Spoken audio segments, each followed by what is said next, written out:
Hello नमस्कार, welcome to the my channel PR law classes. Friends, आगामी BPSC TRE examination को ध्यान में रखते हुए हमारा ये पीजीटी बॉटनी के लिए हमने ये वीडियो आपके लिए लाए हैं।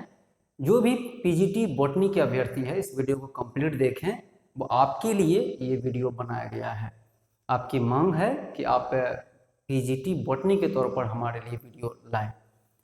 तो फ्रेंड्स, ये वीडियो जो है, ये जो हम आज जो टॉपिक लाए हैं, ये टॉपिक बीपीएससी टीआरई के फेज 1 के जो क्वेश्चंस हैं उस पर आधारित हैं।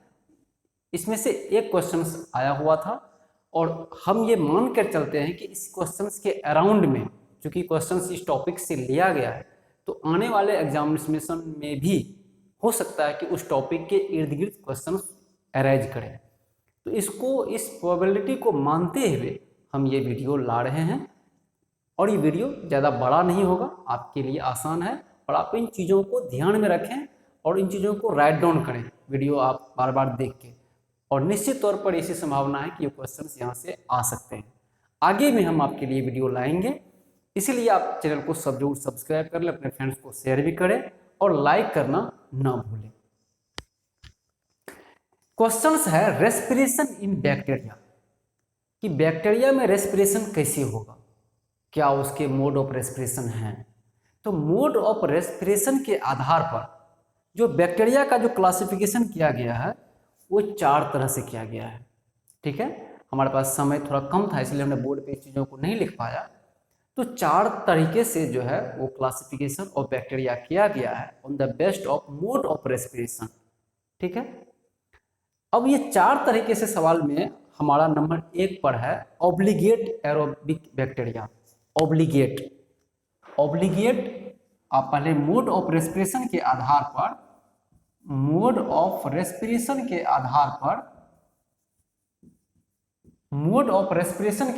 पर जो बैक्टीरिया को जो हम लोग क्लासिफाई कर रहे हैं ये 4 भागों में कर रहे हैं। कितने भागों में कर रहे हैं? 4 भागों में, जिसमें नंबर 1 पर है हमारा ऑब्लिगेट एरोब्स।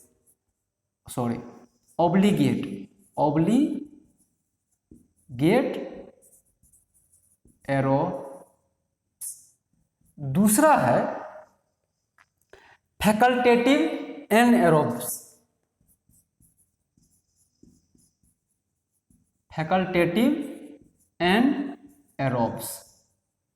और तीसरा है ऑब्लिगेट एनएरोब्स।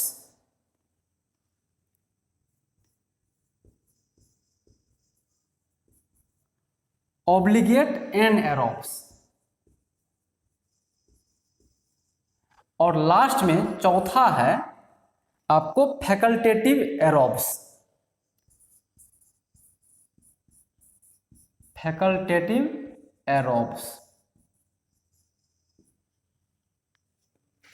ठीक है, आप नोटिस कीजिएगा obligate aerobes, facultative aerobes, obligate anaerobes, facultative anaerobes. आप इन चीजों को ध्यान में रखिए। Obligate aerobes, facultative aerobes, obligate anaerobes, facultative anaerobes. अब है क्या, इसको डिफिनेशन से समझते हैं हम लोग। हम बुक्स लाए हैं आपको एनसीईआरटी का एक एडवांस बुक्स हैं और उन्हीं से हम ये क्वेश्चंस को लिए हैं और निश्चित तौर पर इसका भी हम आपको बताएंगे किस बुक से आपको रीड करनी है और कौन से बुक्स आपके लिए पीजीटी बॉटनी में कारगर साबित होंगे। अब आइए हम देखते हैं ऑब्लिगेट एरोब्स का डिफिनेशन को और उस डिफिनेशन के माध्यम से हम समझने की कोशिश करेंगे कि वो क्या कहता है। ऑब्लिगेट एरोब्स, हम हैं ऑब्लिगेट एरोब्स पे। डिफिनेशन है bacteria which respire only aerobically. That means कि अगर कोई बैक्टीरिया है तो वह with the presence of oxygen में ही रेस्पायर कर पाएंगे। ध्यान दीजिए आप, ऑब्लिगेट एरोब्स आपने ध्यान दिया, आपने पढ़ा होगा 9th-10th क्लास में, एक एरोबिक रेस्पिरेशन, एक एनएरोबिक रेस्पिरेशन। तो एरोबिक रेस्पिरेशन जो होते हैं वो with the presence of oxygen and anaerobic जो होते हैं with the absent of oxygen. तो ऑब्लिगेट एरोब्स मीन्स ये हुआ कि ऐसे बैक्टीरिया ऐसे बैक्टीरिया, इसमें हम बात कर रहे हैं ऐसे बैक्टीरिया जो रेस्पायर होंगे, किसमें, रेस्पायर ओनली एरोबिकली, मतलब वायु की उपस्थिति में, एयर की उपस्थिति में होंगे। और इसका जो एग्जाम्पल है वो है बैसिलस सबटाइटस। ठीक है, ये इंपॉर्टेंट क्वेश्चन आता है। इसके जो एग्जाम्पल है वह है examples bacillus subtilis, bacillus subtilis, ये एग्जाम्पल है इसका। तो एग्जाम्पल से क्वेश्चन आ सकता है कि bacillus subtilis are belongs to which of the following types of bacteria. Number 1, ये सारे चारों ऑप्शन दे सकते हैं। चार ऑप्शन में आपको याद रहे कि डी और ई जो है वो ज़्यादा हम उस पर चर्चा करेंगे, डी और ई का। अब है फैकल्टेटिव, आइए इस पर, ऑब्लिगेट एरोब्स पर, और दूसरा आइए फैकल्टेटिव एरोब्स पर।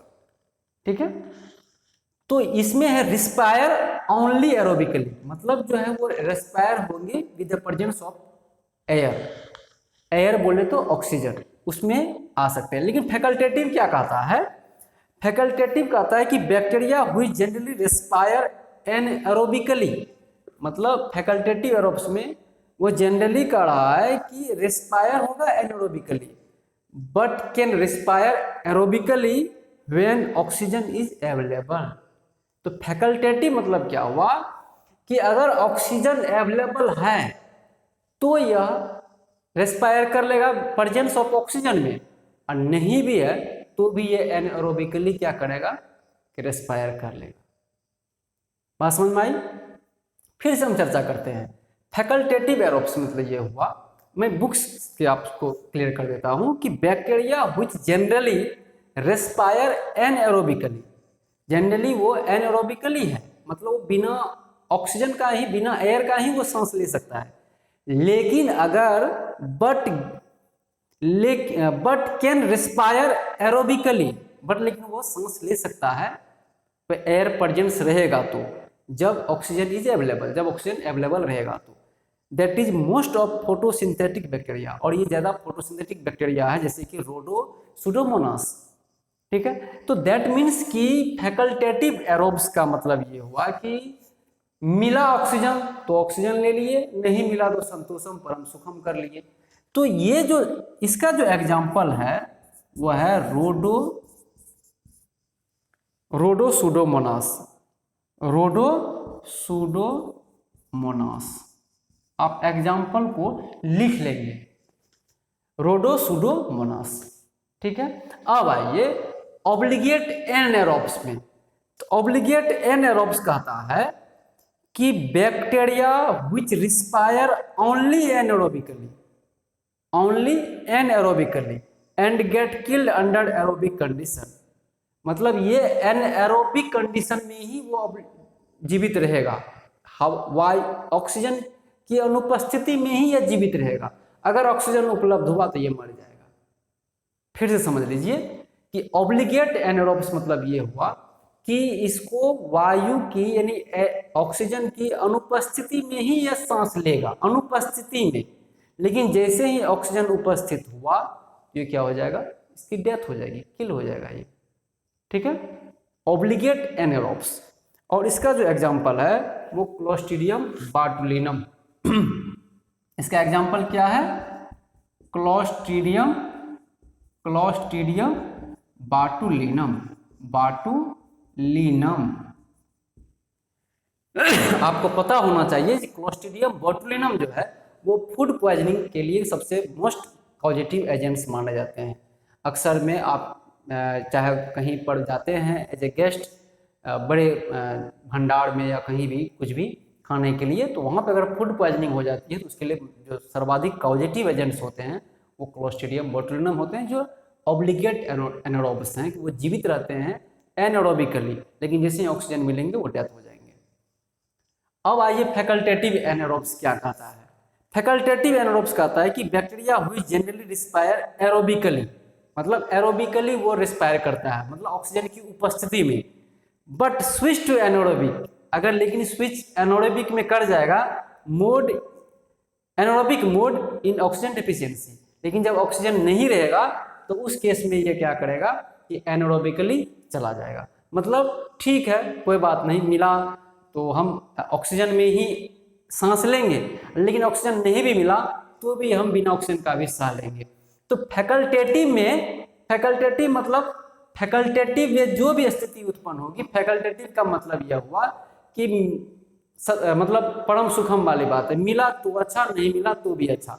ठीक है, आप ये ध्यान में रखिए। फैकल्टेटिव वाले स्थिति में anaerobes facultative can respire only anaerobically, but वो स्विच कर सकता है एरोबिकली में जब ऑक्सीजन जो है वो अवेलेबल होगा। और इस फैकल्टेटिव एरोबिक्स में क्या होगा कि वो एरोबिकली सांस ले सकता है, लेकिन अगर उसकी उपलब्धता नहीं रहेगी ऑक्सीजन की तो फिर वो एनारोबिकली जा सकता है। तो फैकल्टेटिव में ये बातें हैं, परम सुखम वाली, संतोषम परम सुखम, मिला तो अच्छा, नहीं मिला तो भी उससे भी अच्छा। लेकिन ऑब्लिगेट वाली जो स्थिति आएगी तो कैन ओनली आपको लगा देना है, ओनली रिस्पायर, ठीक है, इन डैश कंडीशन। तो ये चीजें आपको समझना पड़ेगा। फैकल्टेटिव एनारोबिक्स का एग्जांपल अगर हम बात करें तो क्लोस्ट्रीडियम टिटानी, क्लोस्ट्रीडियम टिटानी इसका एग्जांपल है, क्लोस्ट्रीडियम टिटानी, क्लोस्ट्रीडियम टिटानी इसका एग्जांपल है। तो कुल मिला के यहां से क्वेश्चंस पूछा गया है पीजीटी बॉटनी में इस बार बीपीएससी टीआरई में। तो आई होप कि ऐसी हमारी ये स्ट्रेटजी है कि हम इस क्वेश्चन से यहाँ सवाल आया था तो हमने उन चारों टॉपिक्स को ले लिया है कि अगर आपको ये डिफिनेशन कंसेप्ट क्लियर आएंगे और एग्जांपल भी जैसे कि हमने आपको बता दिया, आप इसको जो नोट कर ले अपने बुक कॉपी में, और जहाँ भी जो वीडियोज हम लाएंगे वो आप नोट्स करते चले जाएंगे।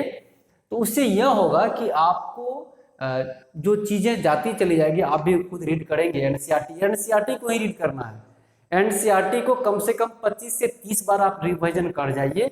एनसीईआरटी से 80 to 90% क्वेश्चन एनसीईआरटी से हैं, बाकी 10 to 20% ही वो बीएससी और एमएससी को टच किए हुए हैं इस बार। अब आगे चूंकि कैंडिडेट्स आउटसाइड भी आएंगे, बाहरी राज्यों के भी आएंगे, तो यूआर में तो कट ऑफ हाई हो ही जाएगा। बाकी जो एसटीटी 2023 हुआ इसमें बहुत सारे बच्चे क्वालिफाई किए हैं।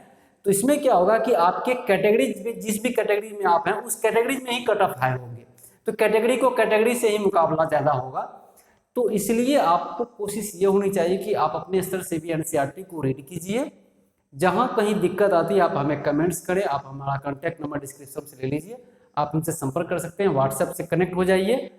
और जो वीडियोज आपको मिलेंगे उस वीडियो को आप कंप्लीटली देखिए, अपने फ्रेंड्स को शेयर भी करें। और याद रखिए, अगर आप चैनल पे पहली बार आए हैं और आप बीपीएससी के एस्पिरेंट हैं तो आप चैनल को सब्सक्राइब जरूर कर लें। इसके अलावा भी हम इस चैनल पे बहुत सारी चीज़ों के बारे में बताते हैं, जैसा कि आप हमारे पूर्व के वीडियोज में आपने देखा होगा कि हम यहाँ पे जॉब ओरिएंटेड कोर्सेज के बारे में भी बच्चों को जानकारी देते हैं। तो मिलते हैं अगले वीडियो में, तब तक के लिए धन्यवाद।